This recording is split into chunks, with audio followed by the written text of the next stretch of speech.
que je voudrais, durant cette tribune et au nom de la DGT au Congo, vous adresser mes sincères félicitations pour le courage que vous avez eu en portant sur les fonds baptismaux le Parti populaire panafricain dans un environnement sociopolitique basé sur l'intimidation et la peur.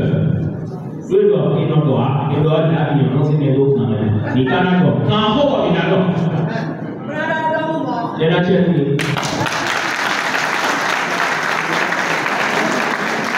Je m'en voudrais aussi de ne pas saluer tous ceux qui s'affichent et se battent à visage découvert sous ce régime dit de la rupture.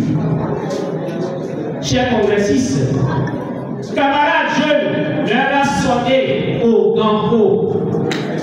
Il est l'heure de la disrupture, car est Chico. La jeunesse est traquée, désabusée. Pour preuve, la loi sur le numérique, qui a aujourd'hui une épée de Damoclès qui plane sur la tête de tout citoyen épris de paix et de justice, qui ose dénoncer les dérives d'un régime qui a profondément écorché l'image de notre pays, autrefois laboratoire de la démocratie dans notre sous-région. Le Bénin était, j'ai cité un exemple, est devenu la risée quand les fondamentaux de la démocratie sont bafoués. Liberté d'expression embrigadée avec la prolifération des lois votées nuitamment par un parlement monocolore aux ordres du prince. Les opposants sont jetés en prison.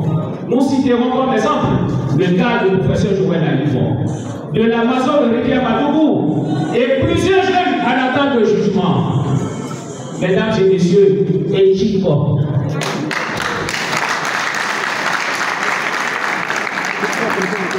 Au plan politique, avec l'avènement de ce régime, le Bénin a connu le premier parlement de type nord-coréen de son histoire.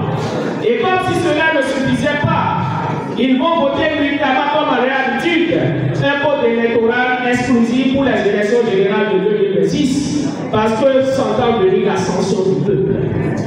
C'est l'occasion pour nous d'appeler à l'union sacrée de toutes les forces vives de la nation pour qu'ensemble nous exigeons la relecture de ce code chrysogène qui est un danger pour la démocratie. Au plan social, le Béninois souffre le martyre depuis 2016.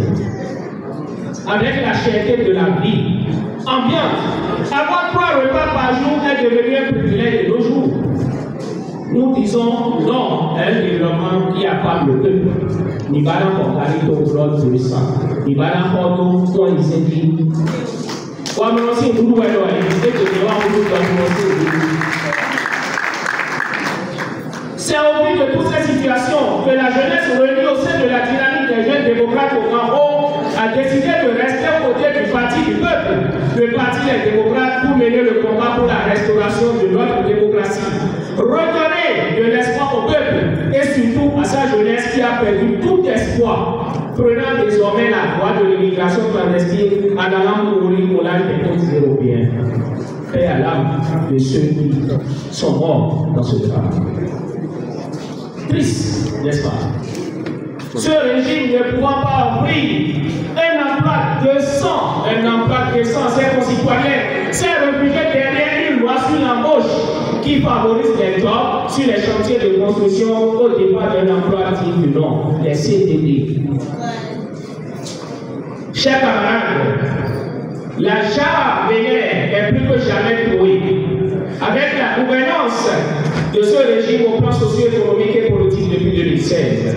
C'est pour cela que nous appelons toutes les forces de l'opposition à venir bouger cette jarre trouée de leur droit pour une alternance crédible en 2026 pour que le Bénin puisse redevenir le havre de paix et de prospérité et où il faisait bon vivre. Je finirai mon discours en rendant un vibrant hommage à un homme de vision, un homme d'État, un être soucieux du bien-être de ses compatriotes. Je vais nommer son Excellence, M. Thomas Bouri Yapi. Je veux aussi dire que le parti Les Démocrates, mon discours est si fort que vous avez coupé le micro, bien qu'est-ce qui s'est passé. Si c'est ça, dites-le moi en même temps. Allô? Un problème technique.